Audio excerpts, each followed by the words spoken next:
All right, let's turn back to that story about that BBC cameraman that was attacked at a Donald Trump rally last night in El Paso, Texas. Our Jim Acosta has had his own experiences at Trump rallies. He's joining me now from the White House with more. Jim, it's a pleasure to have you on. And as we said, I mean, you've covered countless Donald Trump rallies yourself. You've tweeted about it. You've tweeted videos showing just the really hostile environment, especially the hostile attitudes towards journalists like you.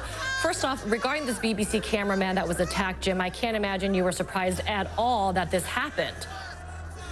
Not at all, Amber, and really it was just a matter of time before we saw something like this. And I'm really surprised that we haven't seen something worse than this come along. I mean, the president at every rally goes after the press, calls us fake news. Sometimes he calls us the enemy of the people and whips up these crowds into a frenzy, blames us for negative news in the press about him that week.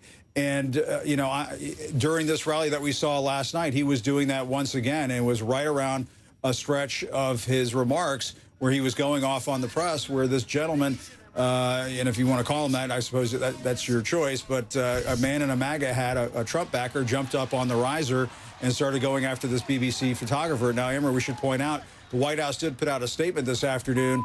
This was from the press secretary, Sarah Sanders, not from the president himself, saying that the president condemns all acts of violence, including those against journalists.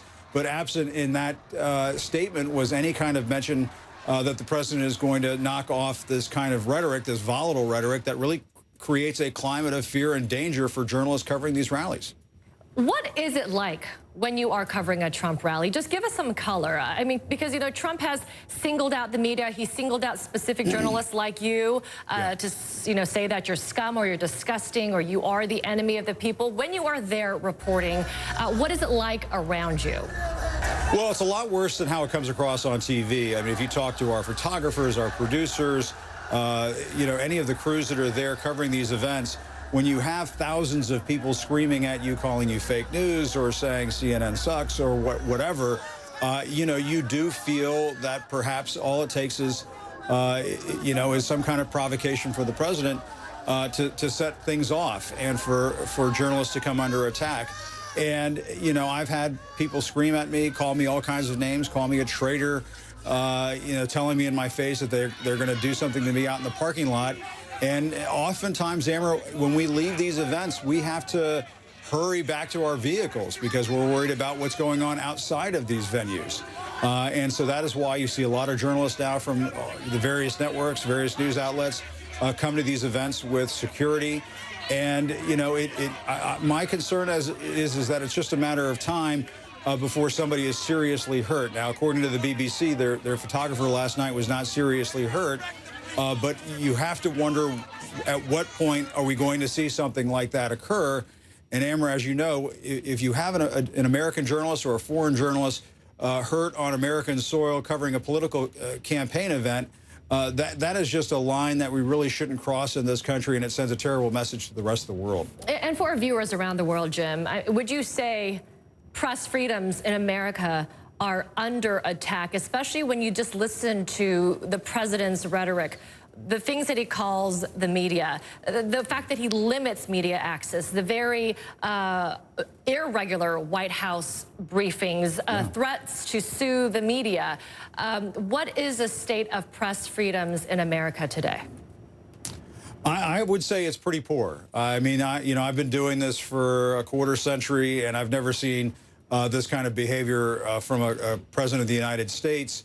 I've never seen this kind of behavior on the part of White House officials who come after us at briefings and call us all sorts of names and so on, and insult us in front of our colleagues and in front of the world, really. You saw what happened last fall when they tried to revoke my press pass. Fortunately, we were able to get that back by taking the administration to court. And, Amber, if you look at various press freedom indexes that have come down from a number of organizations, they show the United States is backsliding. And the question that has to be asked is what this communicates to the rest of the world. Do autocrats in places like Saudi Arabia and the Philippines and Russia and other parts of the world, do they take cues from this administration and then feel emboldened to go after members of their press? And likewise, could you potentially see a situation where in stable democracies where there is the understanding that you have freedom of the press, that leaders are toying with the idea of going after reporters, locking them out, booting them out of press conference areas and so on because, well, Donald Trump does it back in the U.S. It is just a terrible message that is sent to the rest of the world when something like this goes on. And people have to understand we're not just complaining about, what we do on a regular basis and kind of whining and curling up into a fetal position and complaining about how we're being treated.